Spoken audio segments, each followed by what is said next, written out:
To my dying day, will stand by every word of my testimony. Amber Heard not backing down from her accusations of abuse at the hands of Johnny Depp. This was the most humiliating and horrible thing I've ever been through.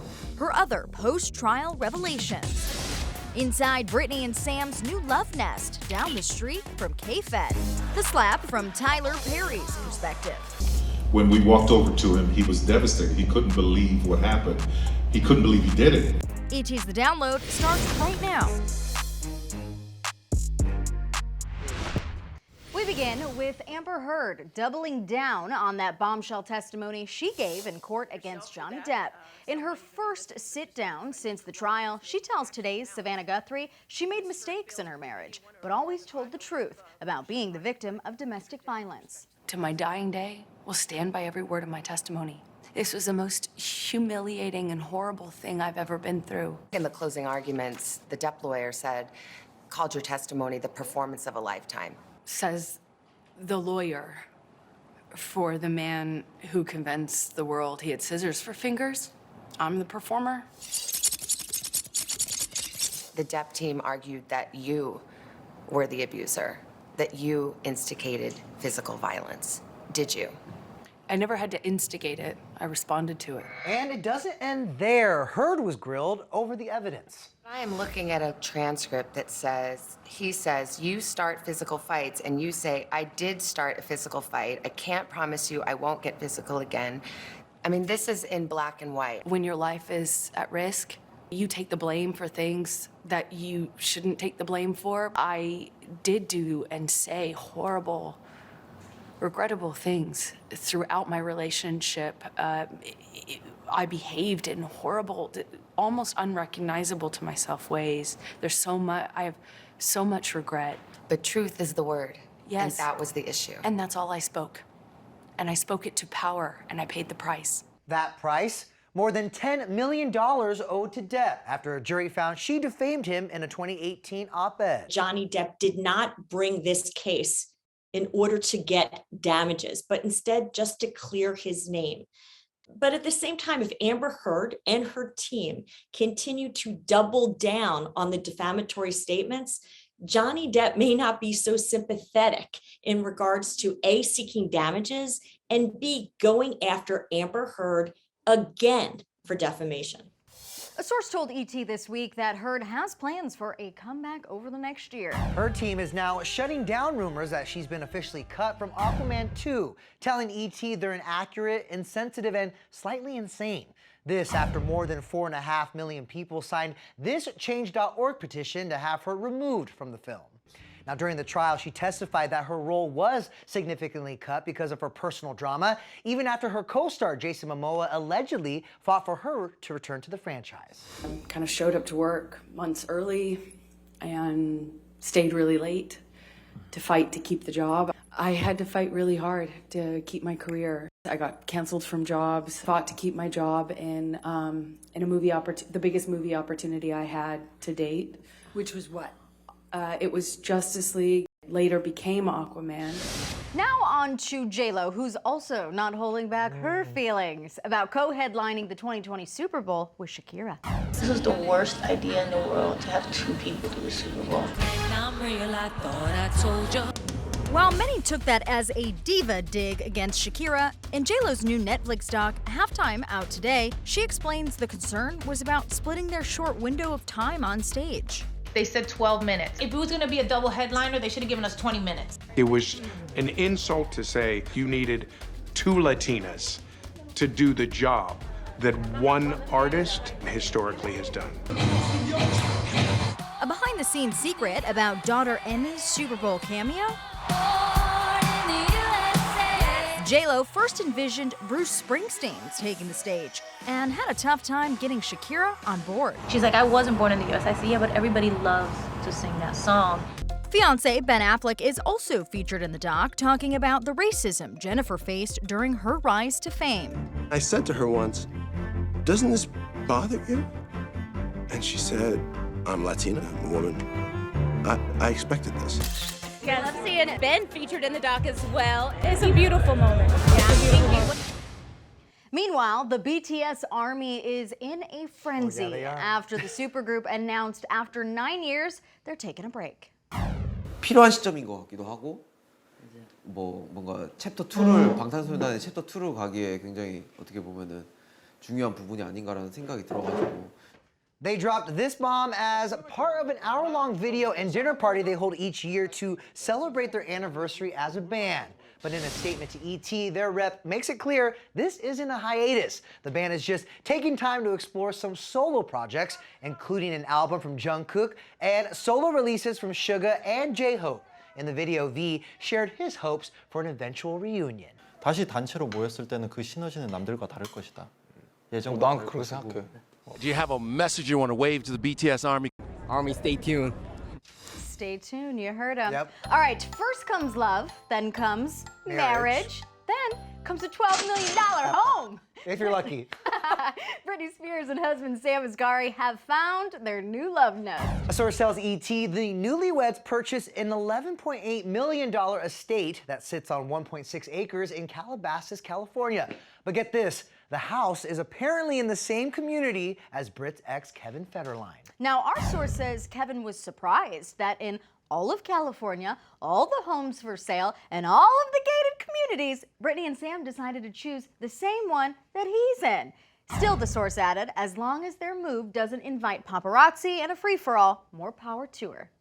You wanna live fancy, live in a big mansion, party in France, you better work with. Now, according to the property listing, the house is a sprawling single-story estate with 7 bedrooms, 9 bathrooms, a heated pool, home gym, movie theater, wine cellar, and separate maids' quarters.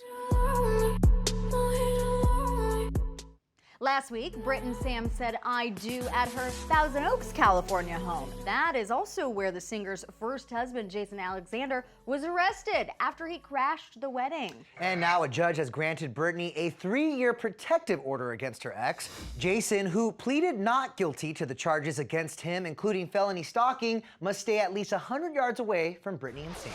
Now on to Justin Bieber, who is leaning on faith through his Ramsay Hunt syndrome diagnosis, which he says has led to facial paralysis and difficulty eating. As you can see, this eye is not blinking. I can't smile on this side of my face. This perspective has given me peace during this horrific storm that I'm facing. He shares in a new update on Instagram, I know this storm will pass, but in the meantime, Jesus is with me. Meanwhile, Bruce Willis's wife, Emma, is praising her hubby for his fearlessness amid his aphasia diagnosis. She shares throwback footage from 1987 of Bruce with the Temptations.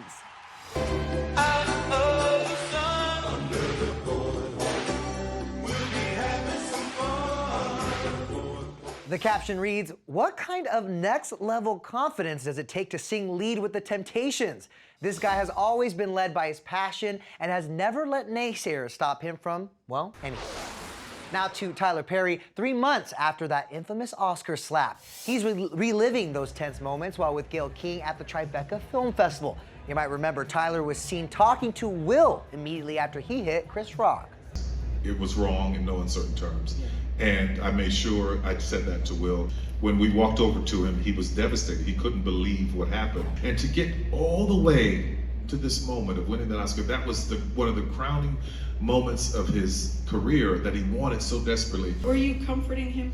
There's a difference between comforting and de-escalating, yeah. And being friends with both of them has been very difficult. So Tyler was there to talk about his incredible directing career, which actually now includes another big honor. He was given the Impact Award by Whoopi Goldberg at the Apollo Theater's Spring Gala last night in Harlem. And he gave ET an update on their joint project, Sister Act 3. I'm letting everybody I'm letting the writers and the director and Whoopi, they all figure it out. I'm just along for the ride. Speaking of trilogies, Julie Andrews might just be crushing any dreams of Queen Clarice Rinaldi returning to the big screen for another Princess Diaries movie. I might just be a little too old a granny for it, I don't know. It depends what the story is. And if they can come up with something, that would be wonderful, but if not, there'll be other things. Though no plans are in place for a Princess Diaries 3, Andrews tells ET she thinks Princess Mia herself and Hathaway would be game. Shut up! your pardon?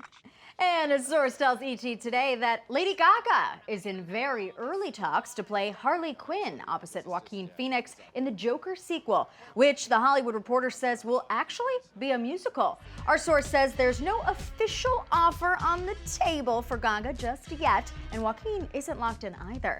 But last week, director Todd Phillips shared the title for the movie on Instagram with a photo of the Joker himself reading the script. Joaquin won an Oscar for the role back in 2020. Meanwhile, BJ Novak is gunning for success on the big screen too. We were with him at the Tribeca Film Festival in New York this week when he reunited with his old boss, Ashton Kutcher. It was kind of this amazing full circle moment, right? Like I cast him on Punks when he was first getting going, and I was directing him. He gave me my first on camera, so if it weren't for him, I wouldn't be starring in this. BJ and Ashton star alongside Issa Rae in Vengeance, hitting theaters July 29th. It's a comedy thriller about a journalist investigating a mysterious death. The movie is BJ's directorial debut, so his The Office co-star Mindy Kaling came out to support. I can't believe that every single year that goes by, The Office is a bigger and bigger deal. We were never this popular when we were actually on television. Ashton's wife, Mila, was recently named one of Time's 100 most influential people, thanks to her efforts to help raise relief for Ukraine. She might be of 100 for Time, but she's up #1 for me. Issa wrapped Insecure at the end of last year, but she still keeps in touch with the cast, including Jay Ellis, who stars as Payback in Top Gun Maverick. I went to the movies for the first time in 3 years because of him, and I was just so proud to see him up there. It was a good movie. I left like, damn, I'm glad I saw that. Now to Jay's co-star, Miles Teller. The thirst, y'all, is real since Top Gun Maverick premiered, thanks in part to these oiled abs. I'm reading it slow for your viewing pleasure. Thank you so much. And the person you'd least expect is feeding all this fan frenzy. Teller talk hashtag. People are freaking out about that. They say you're starting a revolution with this. Are you even aware of it, or are you just out there having a good time? Not real. I mean, a little bit, just because I don't have, Instagram or TikTok or anything, but I know my wife, I'll just see her on her phone and then she'll start cracking up. And so then she shares with me, what's going on. Get this, his better half has posted at least half a dozen videos of Miles being all sorts of sexy, from shaking his buns to going shirtless with his bros, and of course, those clips of him playing Rooster.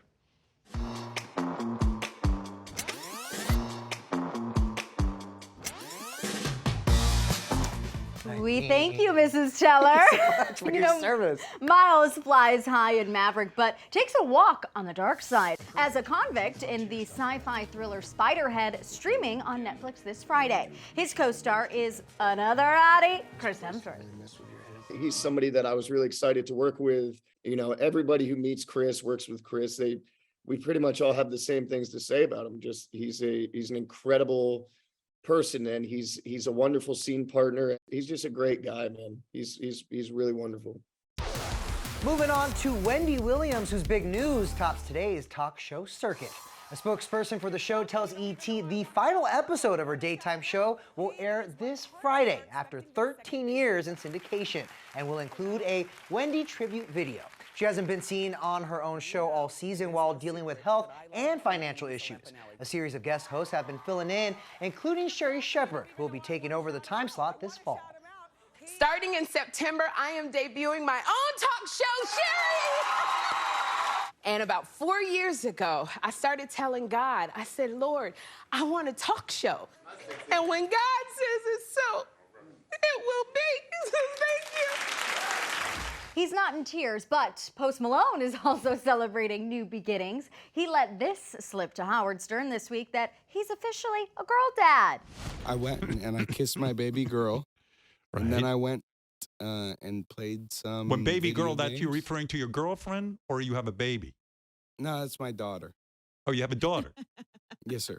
That's been on the QT, though. We didn't know you had a daughter, right? You keep all that quiet. Yeah, I want to let her make her own decisions. Amazing. Well, he also admitted to Howard Stern his favorite place to write is on the toilet. No one wants to come talk to you while you're taking a Right. Right. It's No your one private wants time. to come and talk to you. No one. I don't care who it is. But does your girlfriend ever say to you, is she your girlfriend or your wife at this point? She's my fiance. Do you hear heard that? it? I Another heard truth it. bomb. You guys catch we didn't that? know he was engaged either. Well, listen, another artist, Halsey told Jimmy Fallon last night who she'd pick to play her in a movie. This is you as Millie Bobby Brown. Millie Bobby Brown should play you, yeah. I mean, yeah, Millie would be great, but I don't really think I'm famous enough to cast Millie. You'll do it though, right? No, Millie would be so great. Millie, I mean, it's kind of uncanny how much we look alike. It's like, oh no, we actually just look like sisters. I mean, the proof is in the pudding, y'all. Can you see the resemblance? I see it. It's awesome. I love it. All right, speaking of acting, Faith Hill confessed to Kelly Clarkson which movie almost derailed her Hollywood career. I did Stepford Wives and with an amazing cast. Amazing, yeah. Amazing cast. It wasn't the best experience, so I said, I will never, ever, ever, ever do another anything like that, a movie.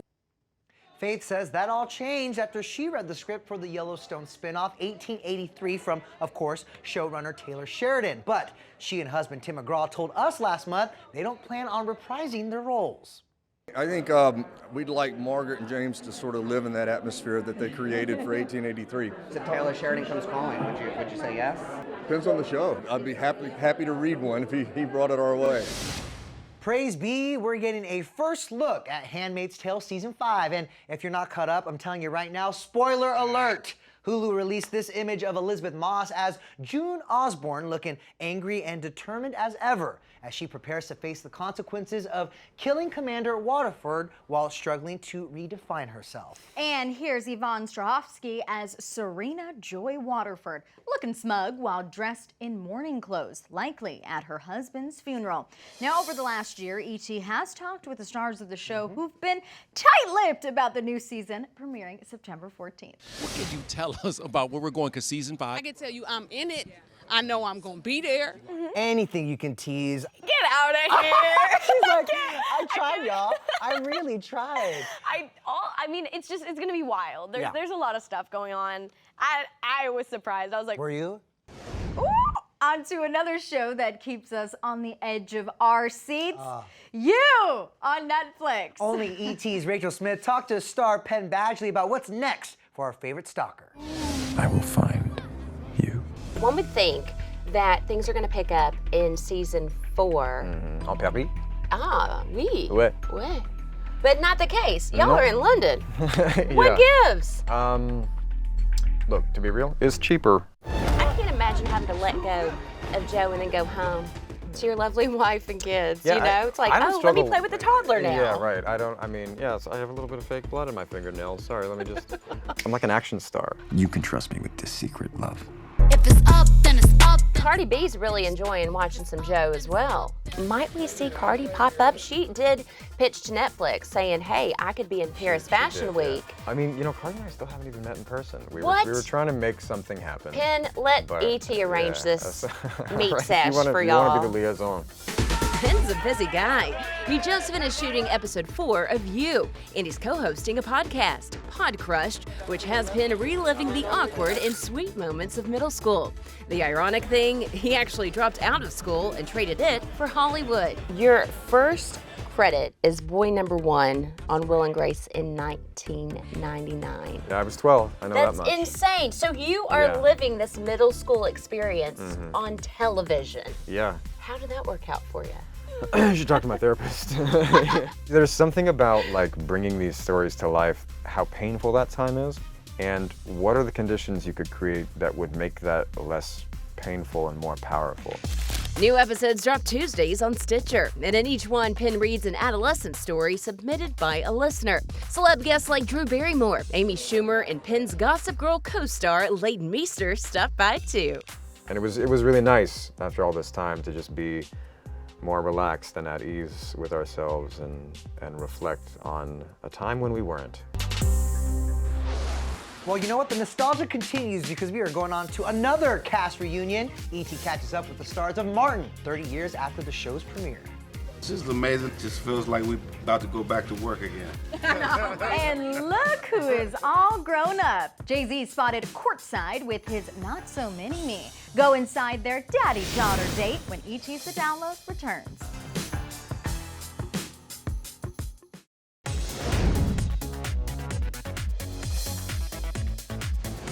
Now to a TV reunion that's got us stepping back 30 years, the cast of Martin. ET's Michelle Turner sat down with the whole comedy crew. I feel like I've come home. You know, this makes my heart so happy. God damn, Gina! When you walked on the set, first thought. Wow. This is amazing. Just feels like we're about to go back to work again. The BET Plus special, Martin, the Reunion, streams Thursday and comes 30 years after the groundbreaking comedy first premiered in 1992. You go, girl! When you first started this show, did you think, like, damn, we're gonna change the face of television? No, I was just trying to make the show a success. Yeah. Don't you know no good? Don't you know no good? I want to know favorite characters. I would have to say Jerome was my favorite. I think Jerome's in the house. Watch your mouth. I think Jerome's in the house. Bob from accounting was slapping on you. Happening. All right. So, Martin, what was yours? Forever Day. My top two, I would say, is Shanae and Jerome. Yeah. But behind the scenes, things weren't always so smooth. In 1997, Tisha filed a lawsuit accusing Martin of sexual harassment, which he denied. The suit was eventually settled out of court. They have since made peace. There was friction between the two of you. If I'm telling you, me and Martin gonna walk out hand in hand if we start talking about anything. Yeah, right? Ain't it's all love. Right. It's all love. And if they don't, I'll slap both of them before. Not that. Not Oh. a mess. Oh. Shitty, you ain't slapping me. Oh, wait a minute. Okay, well, yeah. We're in the age of reboots, redos, whatever. Is there any way we could possibly like keep it going for a new generation? I tell people all the time, Martin will never be the same without Tommy. It's like, yeah, it won't. Yeah. He gonna be stomping with the big guy. That would be their beloved castmate Tommy Ford, who suddenly passed away from an abdominal aneurysm in 2016. What we had, it was like catching lightning in the bottle. 305, we live. Justin, so clean, Deuce, we should start a rap group. That's your first look at Issa Rae's new HBO Max series, Rap-ish, premiering July 21st. It's her first project for the streamer since landing her deal last year, reportedly worth $40 million over 5 years. We in the middle of a bad bitch renaissance. Issa told ET in April that the series is loosely based on the City Girls, Young Miami and JT, who are Issa's co-executive producers. Rap is so exciting. To have them really consult and give us their input is invaluable to the authenticity of the show. And it's really inspired by kind of this moment that we're having in rap music with so many female stars coming up and shining. Like, I don't think that we've ever had this many have the spotlight at once. Someone else who's having her moment in the spotlight, Blue Ivy Carter. She was looking so shy and so grown up when the camera caught her sitting courtside with dad Jay-Z at Game 5 of the NBA Finals. Back with us in the Bay and here at Chase Center tonight, 24-time Grammy Award winner, the one and only Jay-Z. Aw, 10-year-old Blue, the spitting image of mom Beyonce, by the way, in a black leather jacket and gold hoop earrings, stole the show, y'all, when she told her dad to watch the hair. Did you catch that? As he leaned in for a kiss on the cheek. So cute. Now, sources tell ET she was embarrassed, if you couldn't tell, by the Jumbotron cameo. But that quickly turned to excitement as she got up close and personal with this NBA superstar.